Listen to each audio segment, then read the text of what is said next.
Assalamualaikum warahmatullahi wabarakatuh. Bismillahirrahmanirrahim. Alhamdulillahirabbil alamin wa bihi nasta'in ala umuri dunya waddin.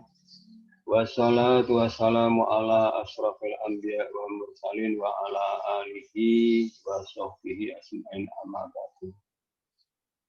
Anak-anak, selamat berjumpa kembali dalam agenda yang sama, yaitu pembahasan materi akidah akhlak. Untuk kali ini, materi yang akan kita bahas yaitu mengenai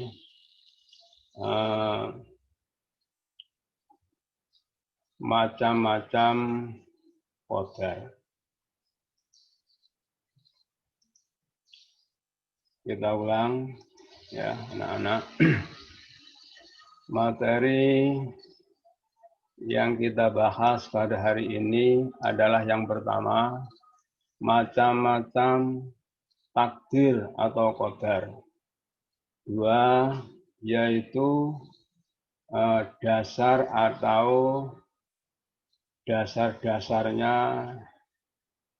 takdir mubrom.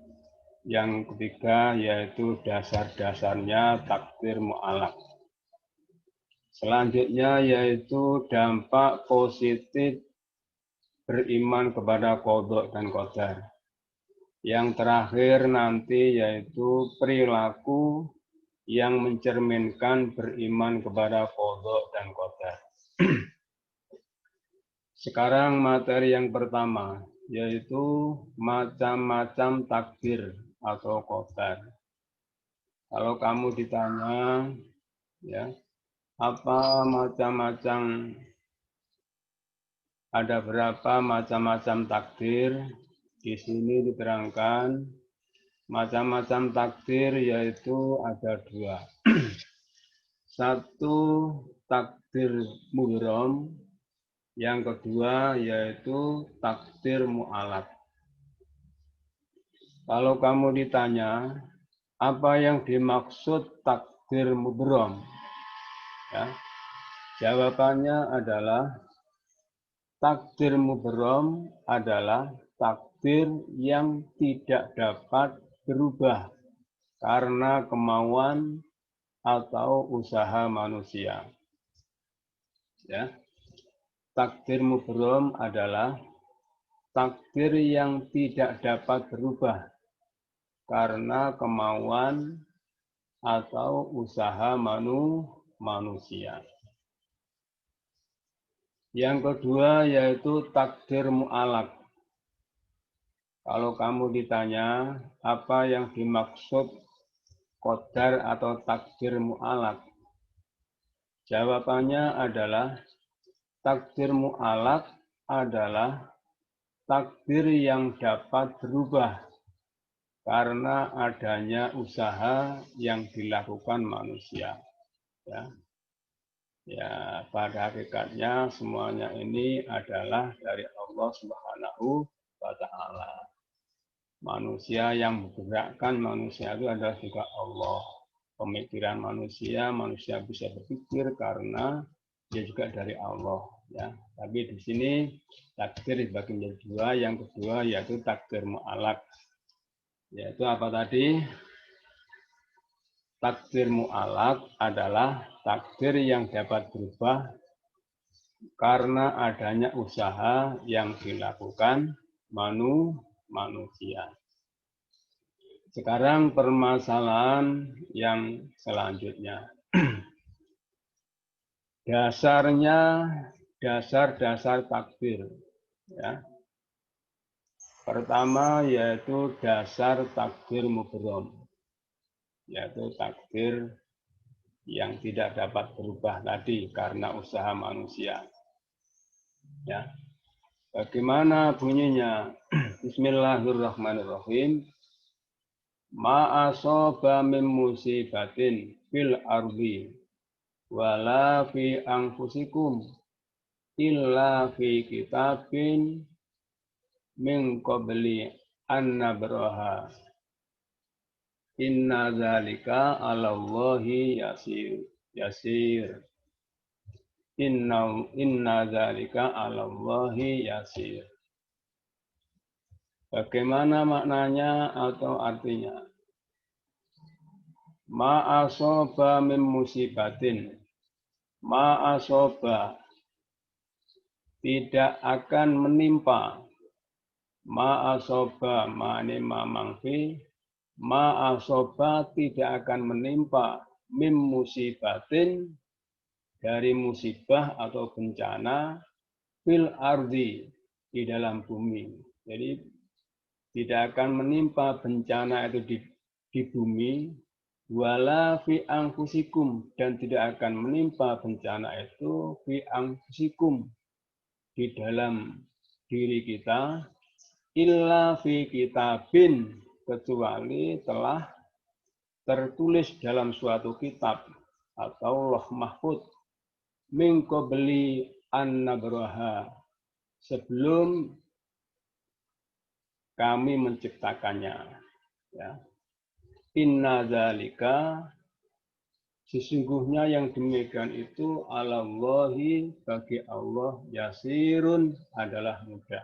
Jadi tidak akan menimpa suatu bencana atau musibah di bumi ini ya atau di dalam diri manusia tidak akan menimpa musibah kecuali telah ditetapkan dalam atau telah tertulis dalam Lauh Mahfuz sana atau dalam suatu kitab sebelum menciptakannya.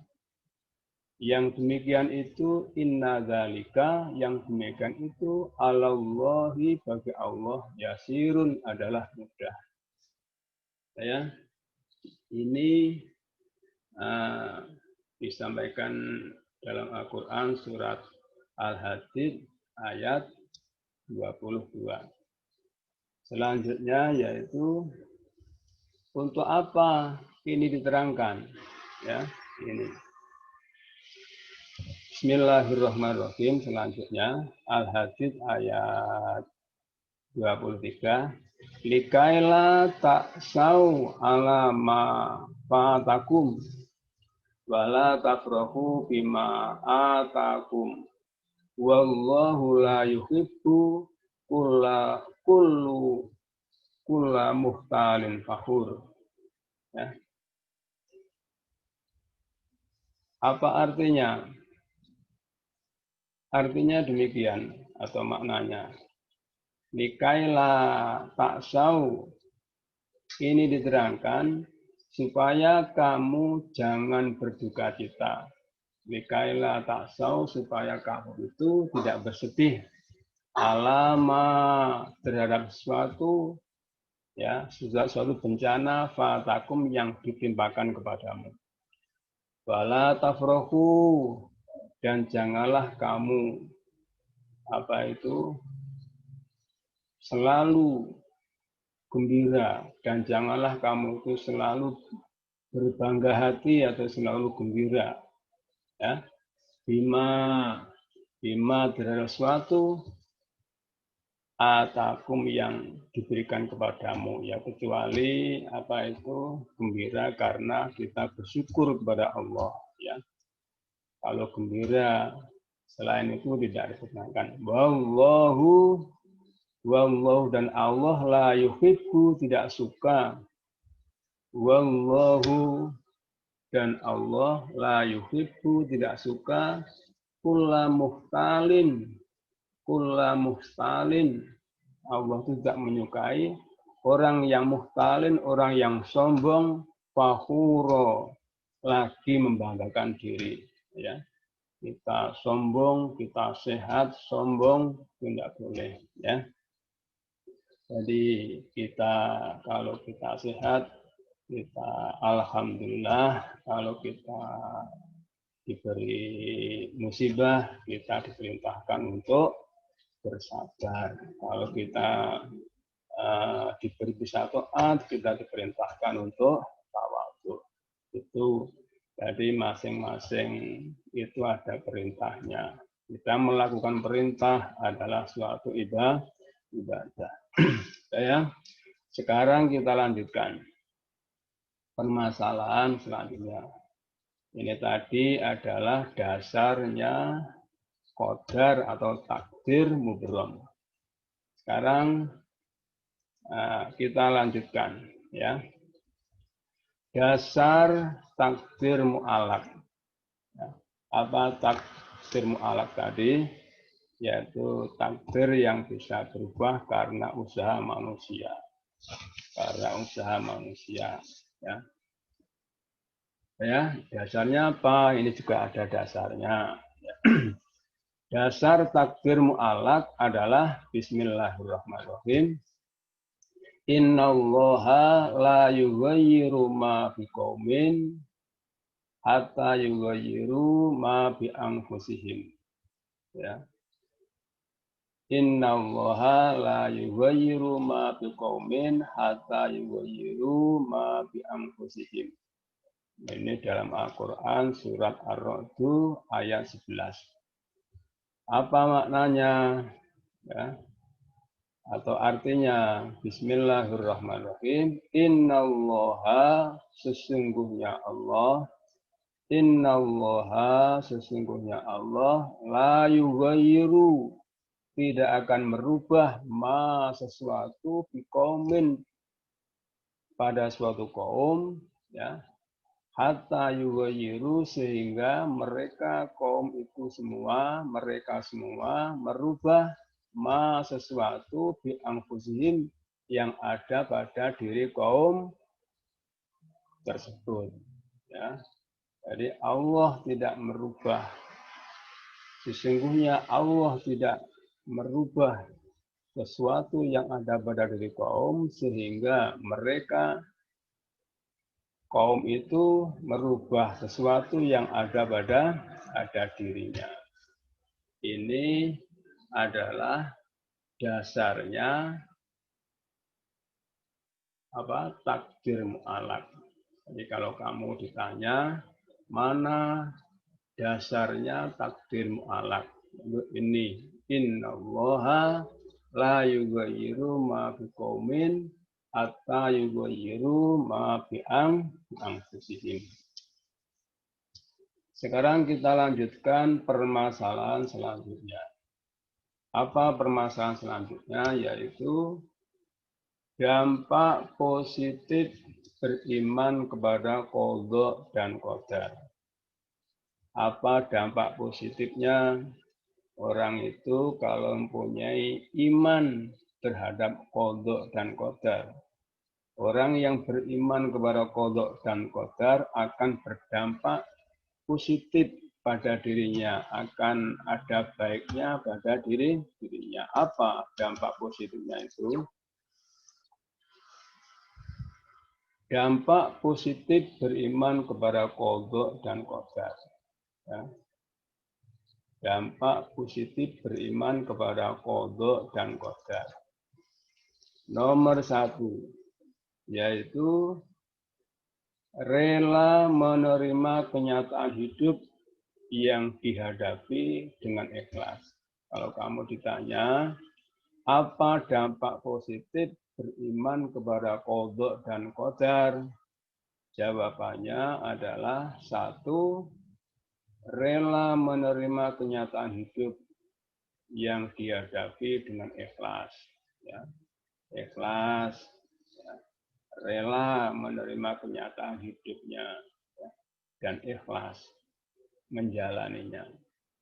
Nomor 2, tidak mudah bangga jika usahanya berhasil, karena yakin bahwa keberhasilan yang dicapai tidak terlepas dari kehendak Allah Subhanahu wa Ta'ala. Dampak positif beriman kepada qadha dan qadar yang ketiga adalah cukup tenang hidupnya. Cukup tenang hidupnya. Mengapa demikian? Karena tidak mudah terpengaruh oleh lingkungan yang kurang baik. Ya. Nomor 3, yaitu cukup tenang hidupnya. Ya. tidak mudah terpengaruh oleh lingkungan yang kurang baik. Sekarang permasalahan selanjutnya. Perilaku yang mencerminkan beriman kepada qada dan qadar. Bagaimana perilaku orang yang mencerminkan beriman kepada qada dan qadar? Ya, perilakunya orang yang beriman kepada qada dan qadar itu bagaimana? Ya, kalau kamu ditanya bagaimana perilaku ya, orang yang mencerminkan beriman kepada qada dan qadar, nomor satu jawabannya ya, orang yang mencerminkan beriman kepada qada dan qadar, nomor satu, melatih diri untuk bersikap sabar dalam menghadapi persoalan hidup. Dia melatih dirinya untuk bersikap sabar dalam menghadapi persoalan hidup. Dia tahu innallaha ma'as shabirin. Allah itu beserta orang-orang yang sabar. Terus perilaku yang mencerminkan beriman kepada qada dan qadar yang kedua, yaitu berusaha mengendalikan diri di saat senang atau susah. Ya. Berusaha mengendalikan diri di saat senang atau susah. Selanjutnya yaitu perilaku yang mencerminkan iman kepada qada dan qadar yang ketiga, yaitu bersyukur saat mendapatkan kesenangan. Ya, bersyukur saat mendapatkan kesenangan. Bersabar saat menghadapi kesusahan. Apa tadi? Ya, bersyukur saat menghadapi kesenangan, bersabar saat menghadapi kesusahan. Itulah anak-anak perilaku orang yang mencerminkan kepada orang yang mencerminkan iman kepada qada dan qadar. Ya, sementara itu yang kami sampaikan di kesimpulannya. Yang kita sampaikan pada hari ini adalah macam-macam takdir. Yang kedua yaitu dasarnya atau dalilnya takdir atau qadar. Yang ketiga yaitu dampak positif orang yang beriman kepada qada dan qadar. Yang terakhir yaitu perilaku orang yang mencerminkan beriman kepada qada dan qadar. Ya, mudah-mudahan anak-anak selalu dapat mengambil suatu hikmah dari materi ini. Ya. Selamat berjumpa kembali anak-anak. Insya Allah kita akan bertemu di minggu depan. Ya. Perlu kita sampaikan pegangan kita yaitu buku paket Akidah Akhlak dari Kementerian Agama Republik Indonesia dan buku-buku lain yang relevan. Ya. Saran kami ya sering dibaca berulang-ulang, diringkas atau diresum ya. Mudah-mudahan dengan cara seperti ini kita oleh Allah diberi kepandaian untuk mengambil suatu hikmah dari materi hari ini. Saya akhir kalam, wabillahi taufiq wal hidayah war ridha wal inayah. Assalamualaikum warahmatullahi wabarakatuh. Selamat belajar, semoga sukses. Amin, amin, ya robbal alamin.